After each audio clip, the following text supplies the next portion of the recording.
$8 billion vanished in 10 days without trace, or so he thought. Not slowly, not quietly, not through some complex hack or elaborate heist, just gone, evaporated, turned to digital dust. $8 billion that belonged to ordinary people, teachers, engineers, students, retirees, people who'd trusted a curly-haired kid in cargo shorts who had sworn he was building the future of finance. His name was Sam Bankman-Fried. His friends called him SBF. The media called him the next Warren Buffett. Forbes called him a billionaire before he turned 30. Politicians lined up for his donations.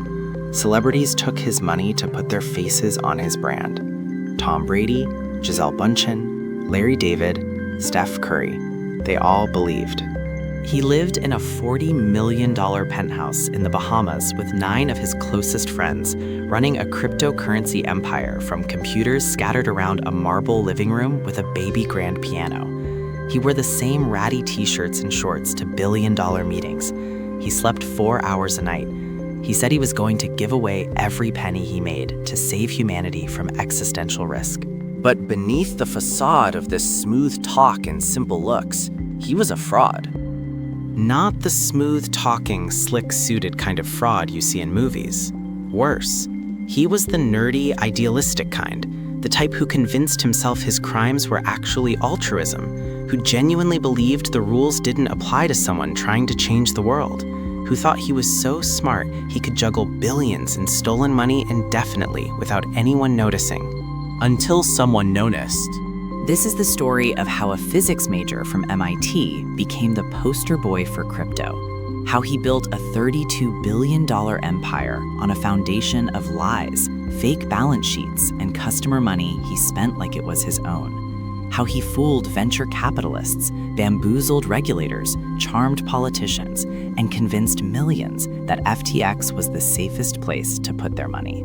This is the story of effective altruism gone catastrophically wrong, of a generation of brilliant kids who believed making money and giving it away made them heroes, even as they stole from the people who trusted them, of a movement that produced not saints, but criminals with good intentions, paved straight to prison. This is the story of greed wrapped in the language of charity, fraud dressed as innovation, theft masquerading as disruption.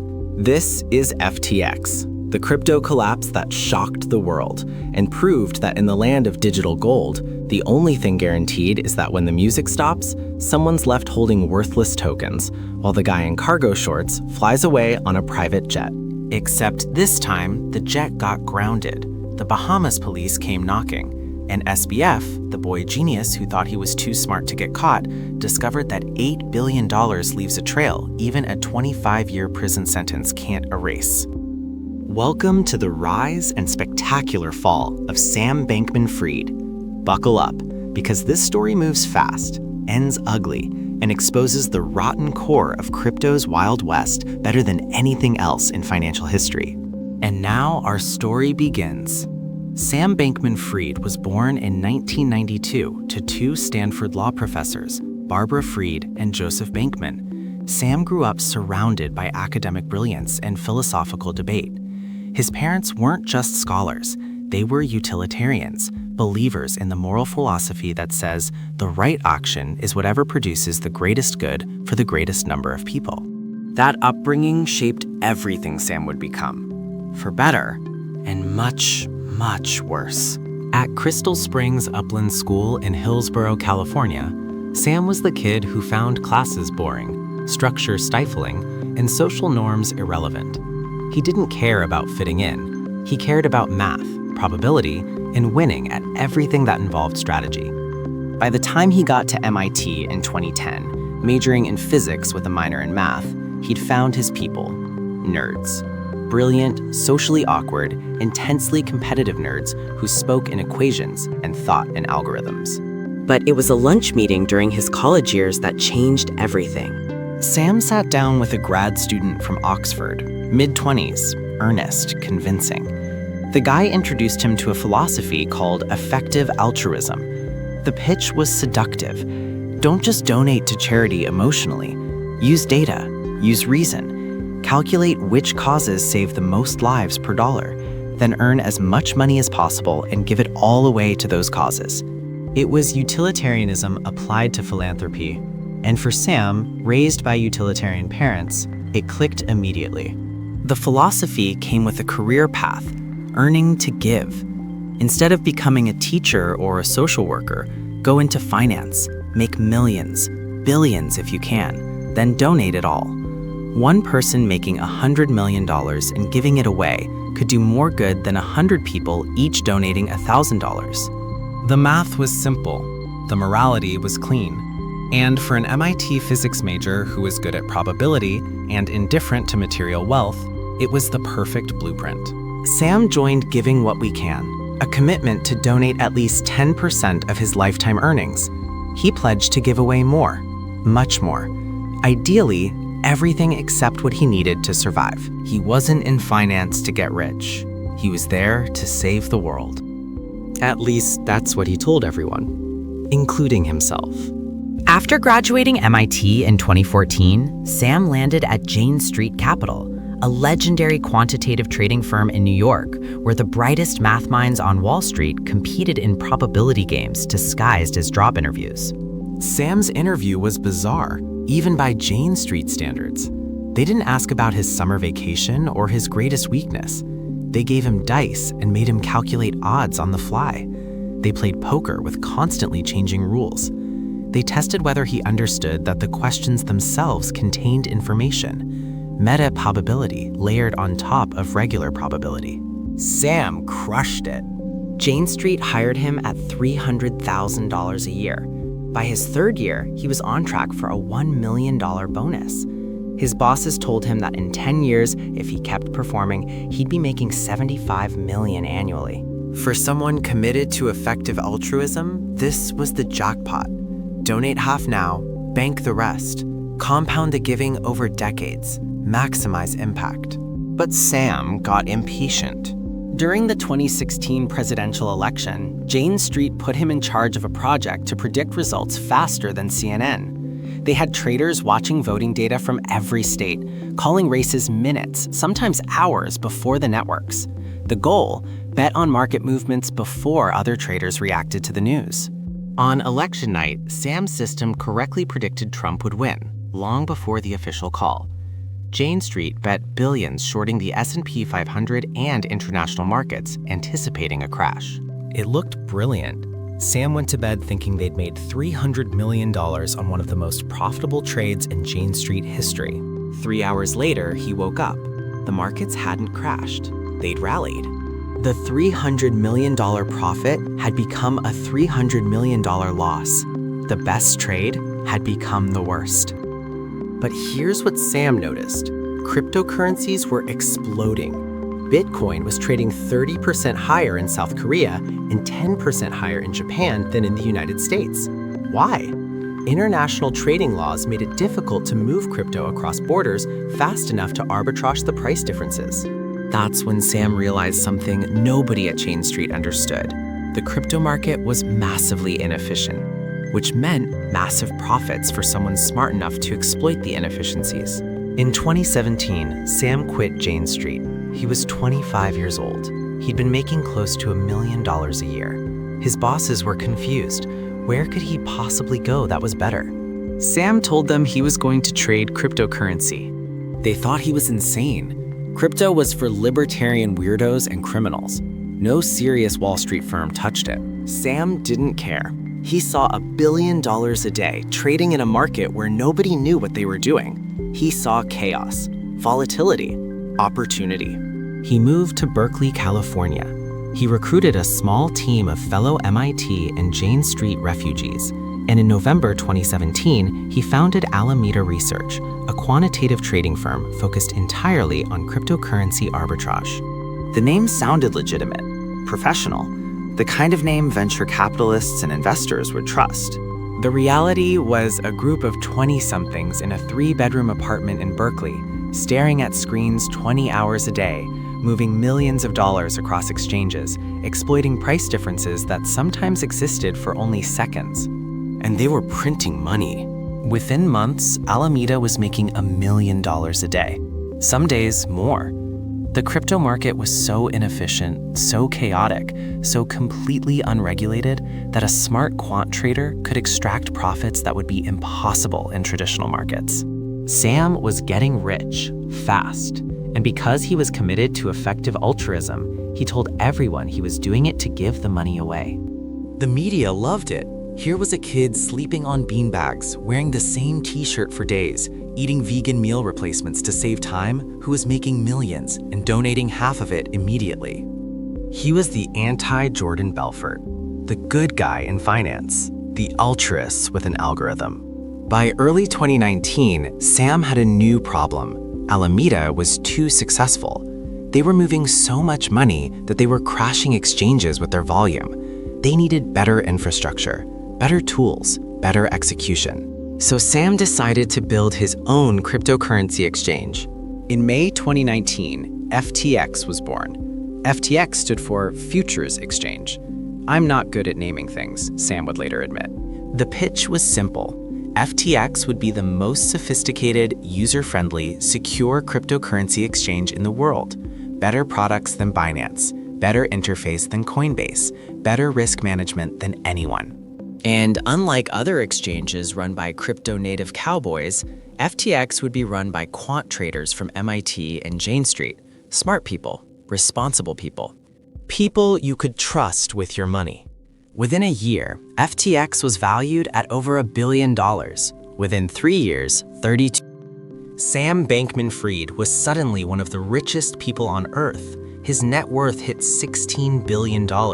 He was the second largest donor to Joe Biden's 2020 presidential campaign. He was testifying before Congress about crypto regulation. He was on magazine covers, Bloomberg, Forbes, Fortune. He was the face of cryptocurrency's future.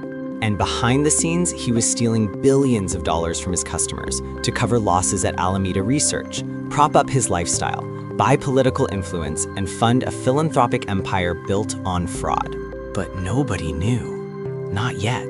Because Sam Bankman-Fried was very, very good at lying, and even better at believing his own lies. FTX officially launched in Hong Kong in May 2019. The timing was perfect. Cryptocurrency was booming. Bitcoin was climbing back toward $20,000 after a brutal crash. Every exchange was drowning in volume. But FTX wasn't just another exchange.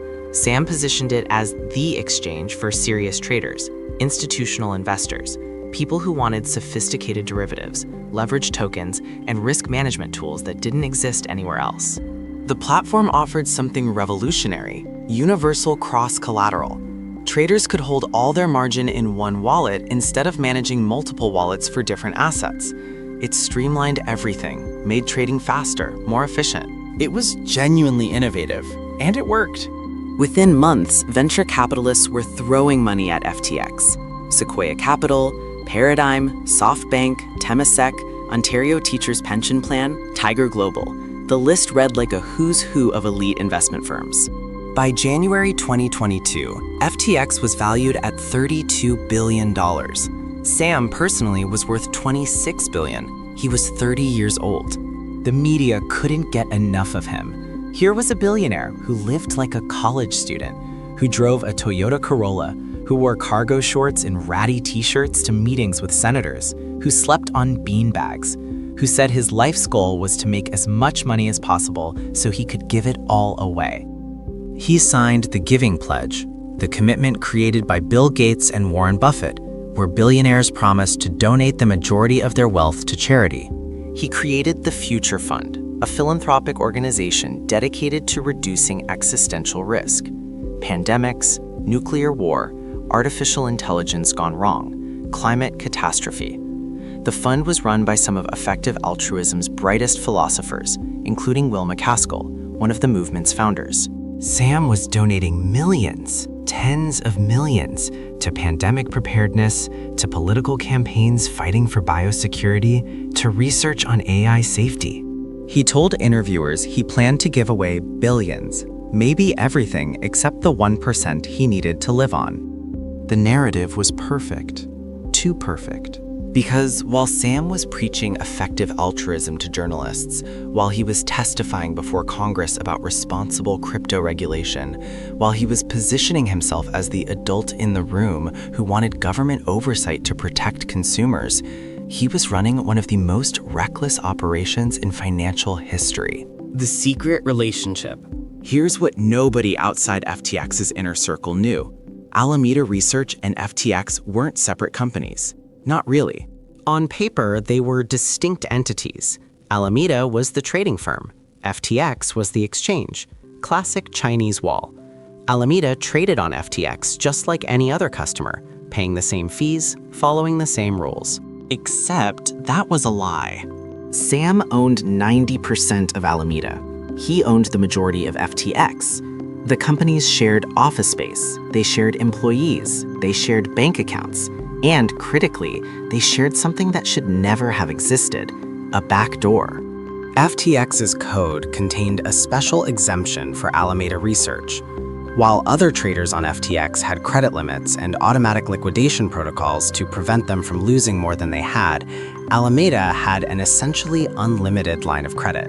When Alameda needed money, it could simply withdraw from FTX's reserves, money that belonged to FTX customers, without posting collateral, without limits, without anyone noticing, except the handful of engineers who'd built the backdoor into the code.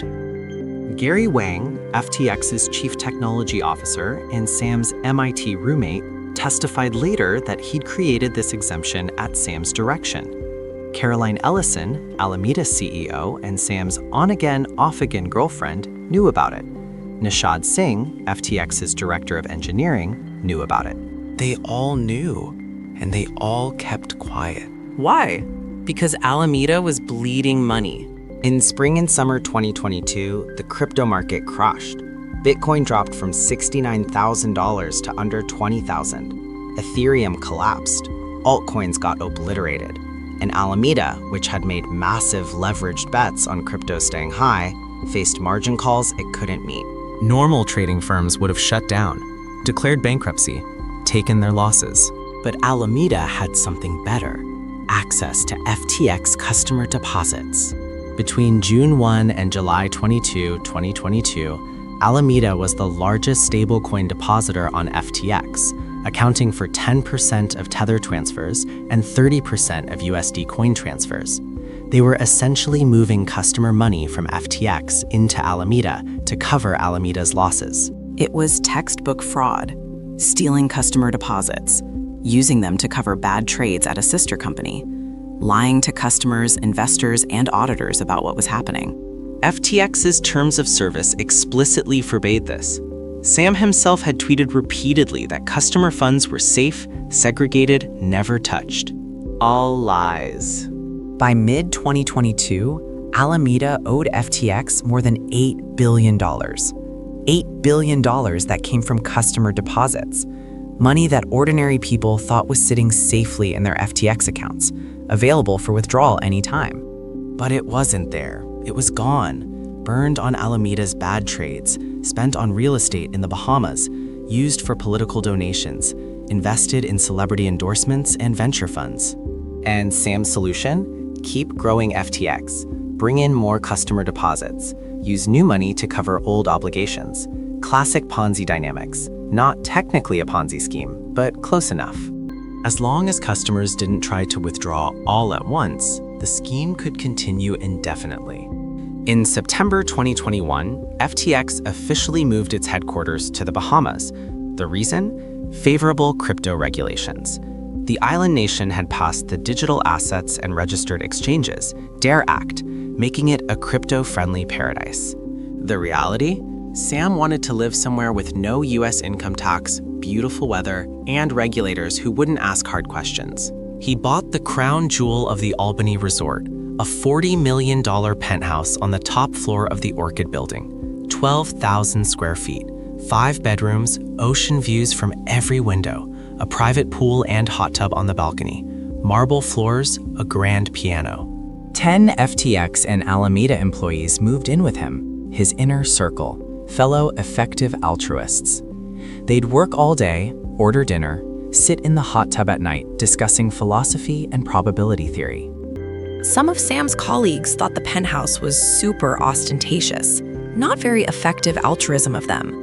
But Sam argued he'd pay $100 million for the house hunting drama to be over, and everyone shut up. FTX bought 19 more properties across the Bahamas, $121 million in real estate, condos for employees, office space, more penthouse units. The spending was insane. FTX chartered private jets constantly. Employees flew first class. Amazon packages were air freighted from Miami because they needed overnight delivery. The Paris Blockchain Week party in April 2022 rented a boat on the Seine, threw a party across from the Eiffel Tower, put everyone in luxury hotels. But Sam kept up the image. He still wore shorts and t-shirts, still drove a beat-up Toyota Corolla, still talked about how he wasn't materialistic, how he lived modestly, how the fancy penthouse was really just a practical decision about saving time. The media ate it up. Here was a billionaire who didn't care about Lamborghinis or yachts, who slept on a beanbag in his office, who worked 20-hour days, who was so focused on saving the world that he couldn't be bothered with superficial status symbols. It was brilliant marketing, carefully crafted, meticulously maintained.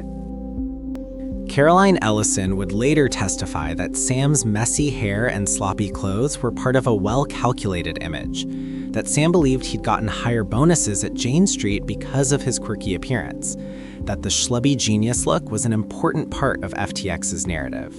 He wasn't a regular billionaire. He was a nerdy, awkward, socially inept math genius who just happened to be building the future of finance.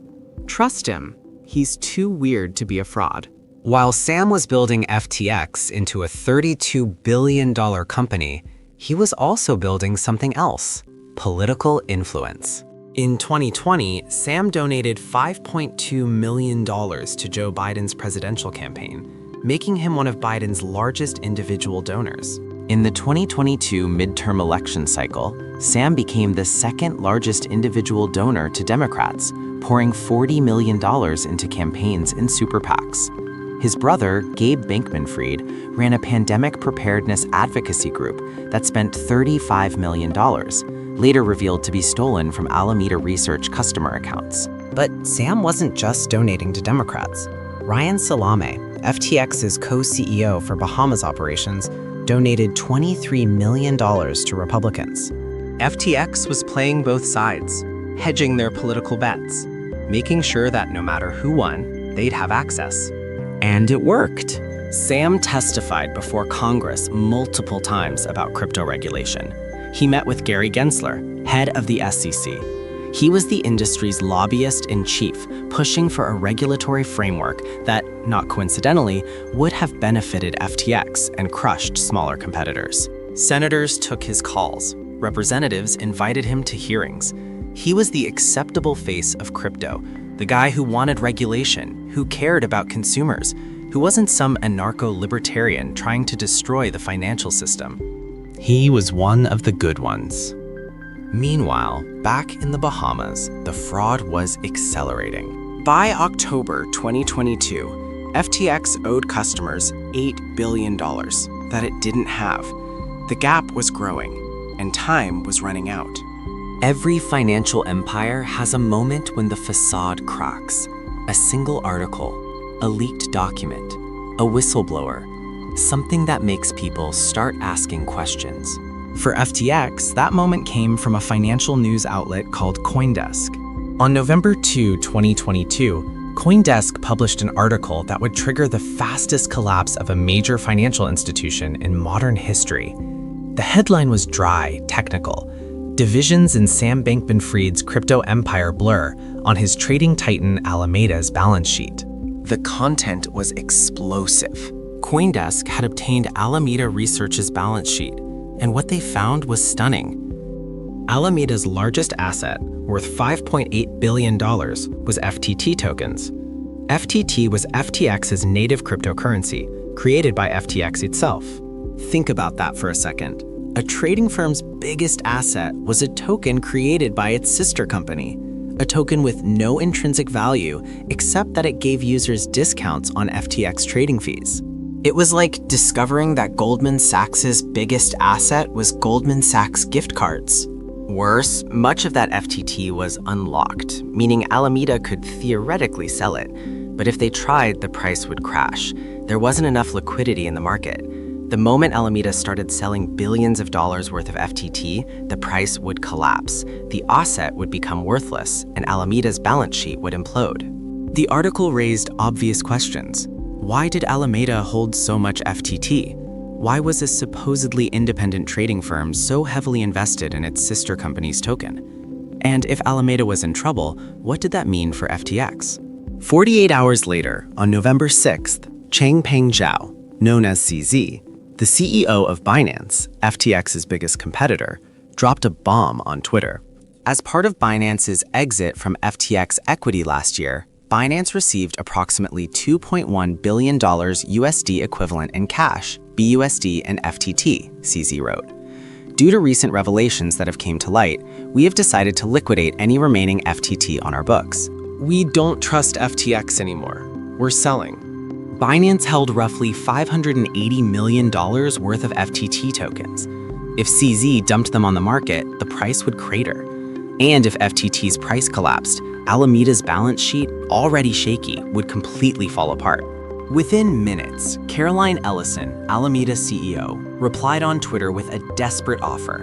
Alameda will happily buy it all from you today at $22. It was a bizarre, panic-fueled response. Why would Alameda eagerly buy $500 million of FTT at a premium unless they desperately needed to prevent FTT's price from crashing? The crypto community smelled blood. Within hours, customers began withdrawing funds from FTX. Not a trickle, a flood. Hundreds of millions of dollars. Everyone wanted out. FTX's reserves couldn't handle it. Why? Because the money wasn't there.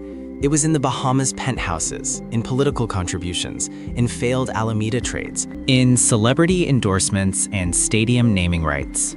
By November 7th, the withdrawal requests hit $3 billion. FTX froze withdrawals.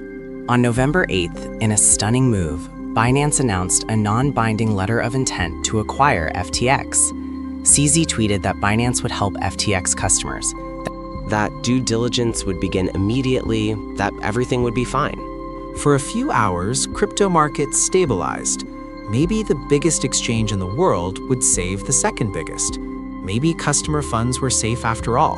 Then Binance looked at the bucks. Within 24 hours, CoinDesk reported that Binance was strongly leaning against buying FTX. On November 9th, Binance officially walked away. Our hope was to be able to support FTX's customers to provide liquidity, CZ tweeted. However, as a result of corporate due diligence, as well as the latest news reports regarding mishandled customer funds and alleged U.S. agency investigations, we have decided that we will not pursue the potential acquisition of FTX. We looked under the hood and ran away screaming. The Wall Street Journal reported what Binance had discovered. FTX had lent more than half of its customer funds, at least $10 billion, to Alameda Research to cover losses. It wasn't a liquidity crisis, it was fraud. The next 48 hours were chaos. Justin Sun, founder of the Tron blockchain, dropped vague hints about saving FTX. Nothing materialized. Sam Bankman-Fried tweeted a series of increasingly desperate messages. FTX is fine, assets are fine. Then, FTX has enough to cover all client holdings. Then silence. Behind the scenes, Sam was begging anyone with money to bail him out. He needed $8 billion, fast. On November 10th, Bahamian regulators froze the assets of FTX Digital Markets, FTX's Bahamian subsidiary. Sam was locked out of his own company. On November 11th, 2022, FTX filed for Chapter 11 bankruptcy. Sam Bankman-Fried resigned as CEO. He was replaced by John J. Ray III, the lawyer who'd overseen Enron's bankruptcy 20 years earlier. Ray's statement was scathing. Never in my career have I seen such a complete failure of corporate controls and such a complete absence of trustworthy financial information as occurred here. from compromised systems integrity and faulty regulatory oversight abroad, to the concentration of control in the hands of a very small group of inexperienced, unsophisticated, and potentially compromised individuals. This situation is unprecedented. This is worse than Enron. FTX's balance sheet was published days later. The numbers were surreal. $9 billion in liabilities, $900 million in liquid assets, $8 billion unaccounted for. There was a line item labeled hidden, poorly internally labeled fiat at account, with a balance of negative $8 billion. They'd literally coded the fraud into their accounting system. Within days, the contagion spread.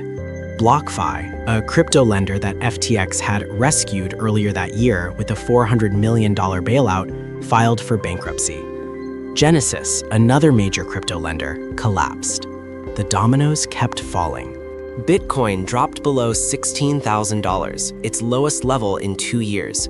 Ethereum crashed below $1,100. The entire crypto market lost hundreds of billions in value. And Sam Bankman-Fried? He was trapped in his $40 million Bahamas penthouse, watching his empire burn, giving bizarre interviews to journalists where he claimed he just made mistakes, that he hadn't committed fraud, that he'd tried his best. On November 12th, someone, nobody knows who, hacked FTX and stole $477 million in crypto. Even the corpse was being looted.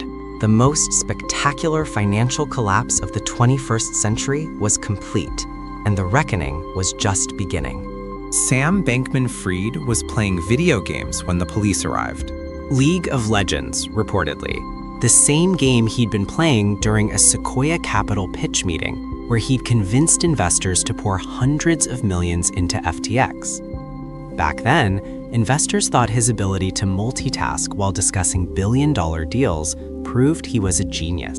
Now, sitting in his parents' rented condo in the Bahamas, he'd been kicked out of the Albany penthouse, frantically gaming while his lawyers tried to prevent extradition, it just looked pathetic. The Royal Bahamas police force wasn't interested in his video games. They had an arrest warrant from the United States Attorney for the Southern District of New York. Sam Bankman-Fried was charged with Wire fraud against FTX customers. wire fraud against Alameda lenders, conspiracy to commit wire fraud, conspiracy to commit commodities fraud, conspiracy to commit securities fraud, Conspiracy to commit money laundering. campaign finance violations. Maximum sentence, 110 years in prison. Sam spent a week in Fox Hill Prison, Nassau's notorious detention facility. Rats, cockroaches, maggots in the food. A far cry from the $40 million penthouse with ocean views and a hot tub. On December 21st, he was extradited to the United States. His parents posted a $250 million bond secured by their California home, and Sam was placed under house arrest at their Palo Alto residence. The boy genius who'd been worth $26 billion was now wearing an ankle monitor, confined to his childhood bedroom with FBI agents watching his every move. But Sam's arrest was just the beginning. Federal prosecutors had been busy. On December 21st, the same day Sam was extradited, 2 of his closest friends and colleagues pleaded guilty and agreed to cooperate. Caroline Ellison, Alameda Research CEO and Sam's ex-girlfriend, pleaded guilty to 7 counts of fraud and conspiracy. She admitted everything. Alameda had used FTX customer funds.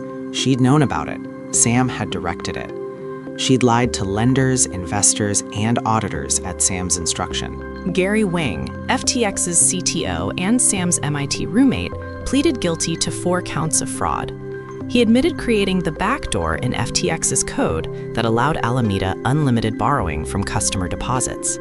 He'd built the fraud into the system at Sam's direction. Both agreed to testify against Sam in exchange for reduced sentences. Then, in February 2023, Nishad Singh, FTX's director of engineering, also pleaded guilty and agreed to cooperate. Singh admitted knowing about the misappropriation of customer funds and participating in the illegal political donations. Sam's entire inner circle had flipped. The people who'd lived with him in the Bahamas, who'd sat in the hot tub discussing effective altruism, who'd believed they were changing the world. They were all testifying against him. While awaiting trial, Sam made a catastrophic decision. He kept talking. Most white-collar defendants shut up. Hire lawyers, stay silent. Don't give prosecutors ammunition. Not Sam. He went on a media tour. He gave interviews to the New York Times, CNBC, Bloomberg, and even obscure podcasts. He claimed he hadn't committed fraud, just made mistakes. He said he'd been overwhelmed, hadn't realized Alameda was borrowing so much from FTX that everything had gotten out of control. He tweeted constantly from his parents' house, trying to control the narrative. He messaged journalists on Signal, explaining his side of the story. Then he made an even bigger mistake. In January 2023, Sam contacted Caroline Ellison. Despite being forbidden from communicating with witnesses, he sent her a Signal message suggesting they meet, that there were ways for her to frame her testimony that wouldn't implicate him as heavily. Prosecutors found out.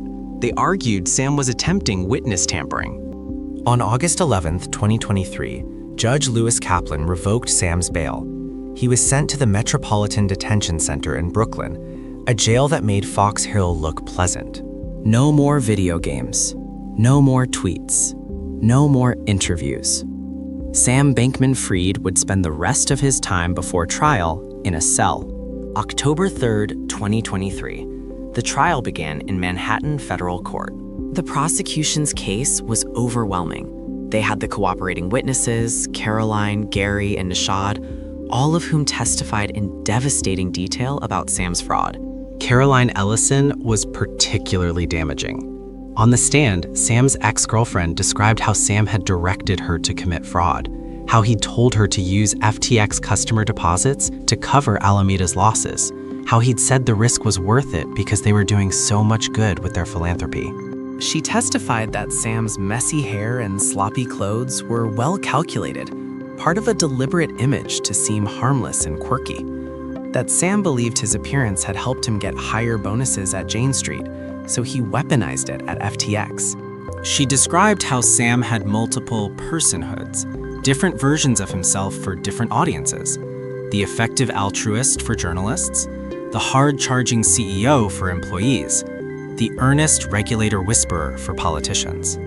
Gary Wang testified about building the back door, about how Sam had specifically requested features that would allow Alameda to borrow without limits, without collateral, without triggering normal risk protocols. Nishad Singh testified about the political donations, millions of dollars in illegal contributions made with customer money. He described how Sam had insisted on making huge donations despite Singh's concerns, how Sam saw political influence as essential to FTX's success. The prosecutors presented evidence that destroyed Sam's "I didn't know" defense. Signal messages where Sam explicitly discussed using FTX customer funds. Balance sheets showing Sam knew about the $8 billion hole. Testimony from multiple witnesses that Sam directed the fraud. Evidence that Sam had lied to investors, lenders, and auditors repeatedly. The defense strategy was to paint Sam as an overwhelmed kid who'd made mistakes but hadn't intended to commit fraud, that he genuinely believed Alameda could pay back what it borrowed, that the collapse was caused by market conditions and a bank run, not criminal activity. It didn't work. The jury didn't buy that someone smart enough to get hired at Jane Street to build a $32 billion company to testify before Congress was too dumb to understand that stealing $8 billion from customers was illegal. November 2, 2023, exactly 1 year after the CoinDesk article that started the collapse. The jury deliberated for less than 5 hours. In federal white-collar cases, that's lightning speed. It meant they had no doubt. Guilty on all 7 counts. Sam showed no emotion. His parents, sitting in the courtroom, looked devastated. Outside the courthouse, Damian Williams, the U.S. attorney, gave a statement. Samuel Bankman-Fried orchestrated one of the largest financial frauds in American history. He stole over $8 billion of his customers' money to repay debts, make investments, and buy luxury properties, all while lying to investors and lenders about FTX's financial condition. Today's verdict makes clear that fraud is fraud, no matter how sophisticated its camouflage. The reckoning had arrived, but the story of what Sam had done and how he'd done it was still being pieced together. Sam Bankman-Fried stood in a tan prison jumpsuit, hair shorter than usual, face pale from months in Brooklyn's Metropolitan Detention Center. This was it, the moment that would define the rest of his life. Judge Lewis Kaplan looked down from the bench, his expression stern. Sam had one last chance to speak before sentencing. For 20 minutes, Sam rambled.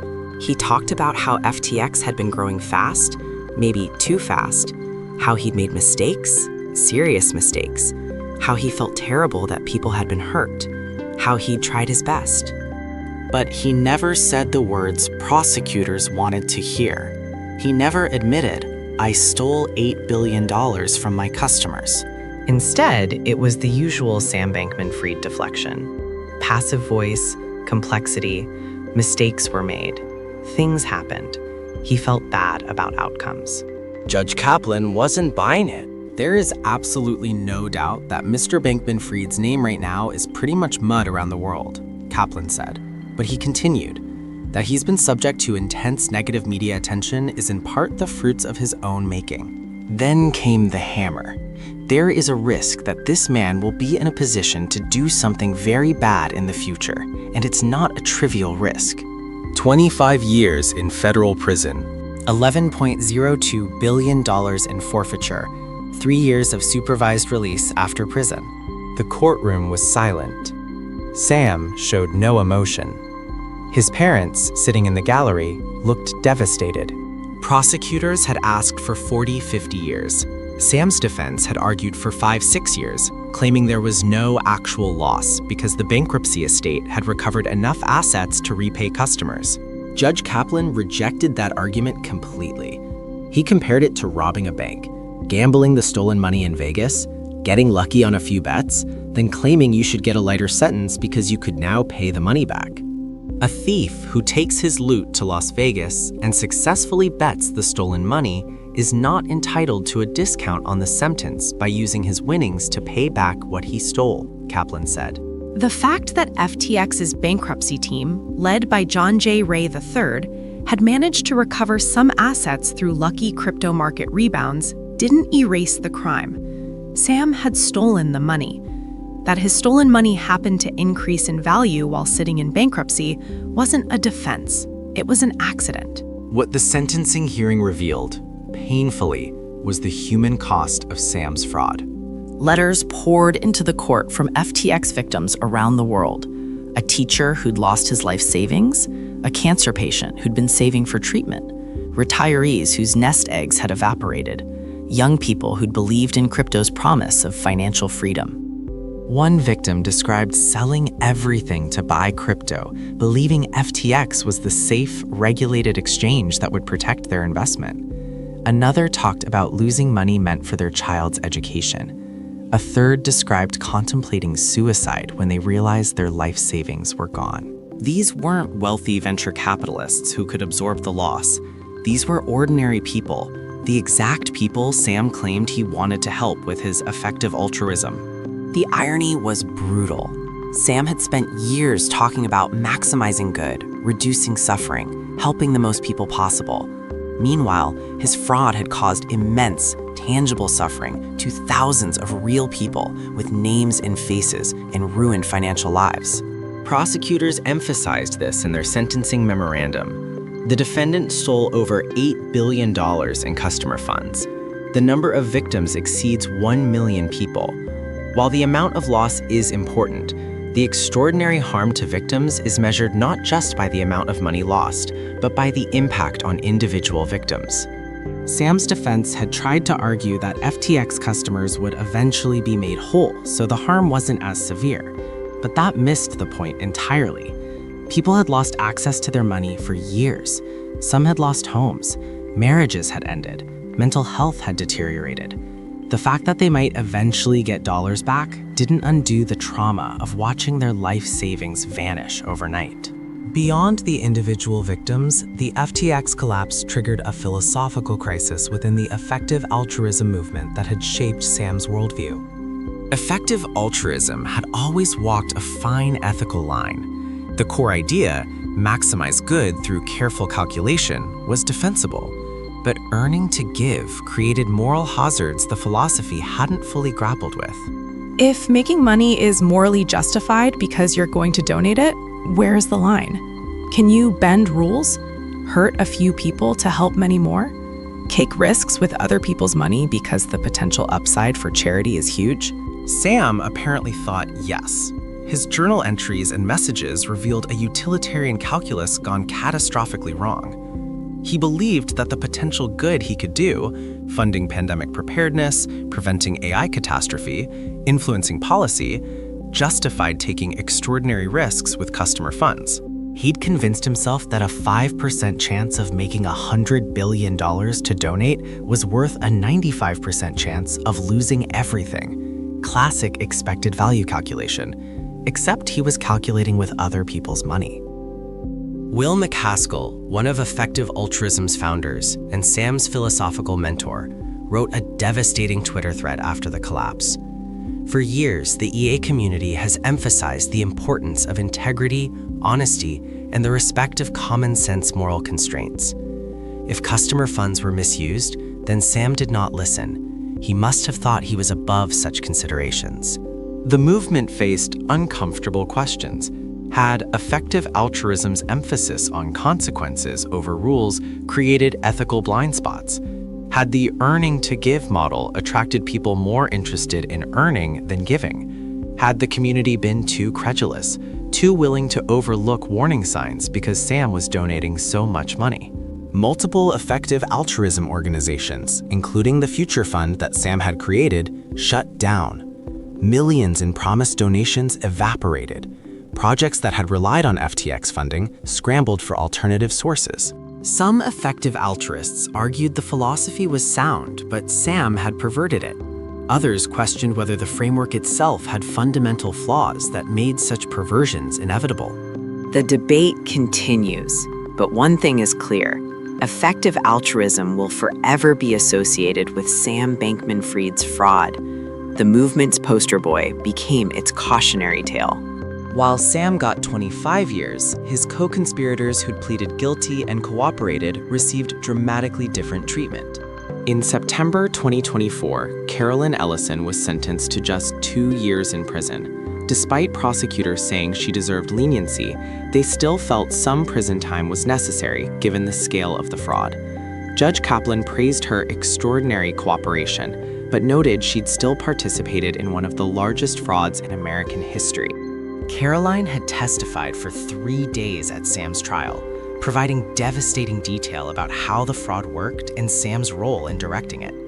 Her cooperation was described by prosecutors as remarkable and wholehearted. Gary Wing received no prison time, just time served, the hours he'd spent in custody when first arrested. He got 3 years of supervised release and had to forfeit his ill-gotten gains. His cooperation had been complete and immediate. He'd also built software to help the bankruptcy team recover assets.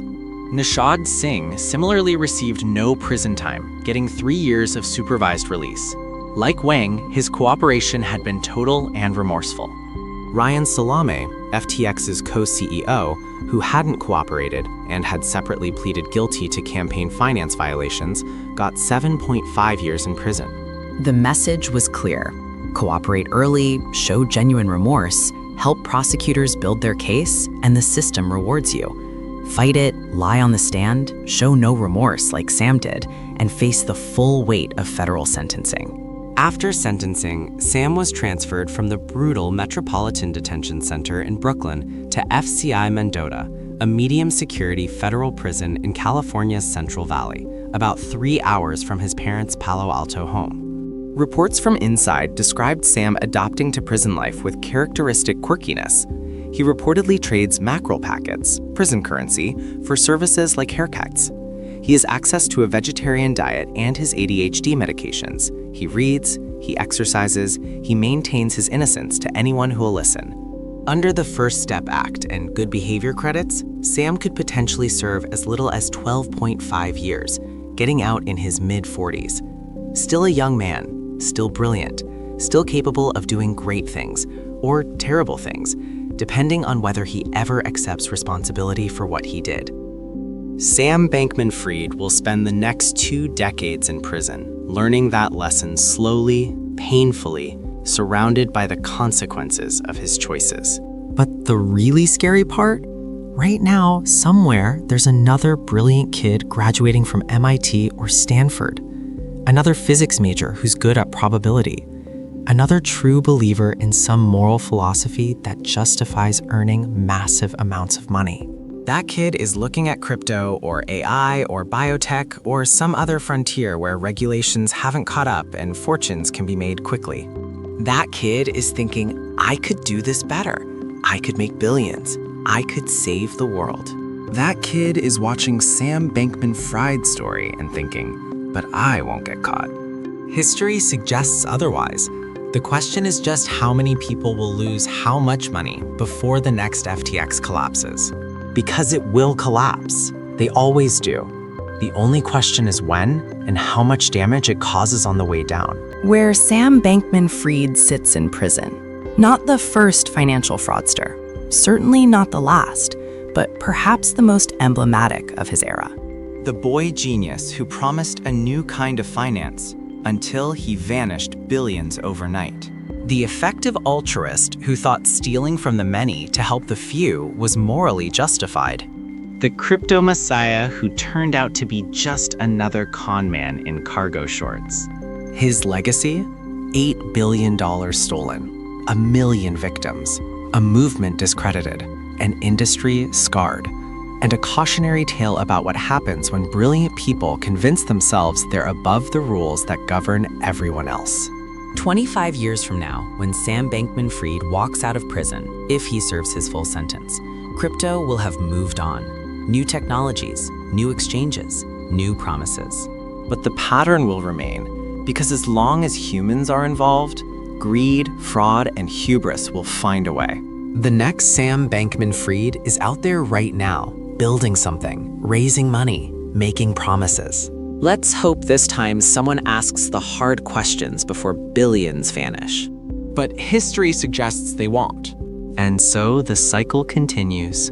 Please share, like, and subscribe for more fraud-busting stories that shook the world.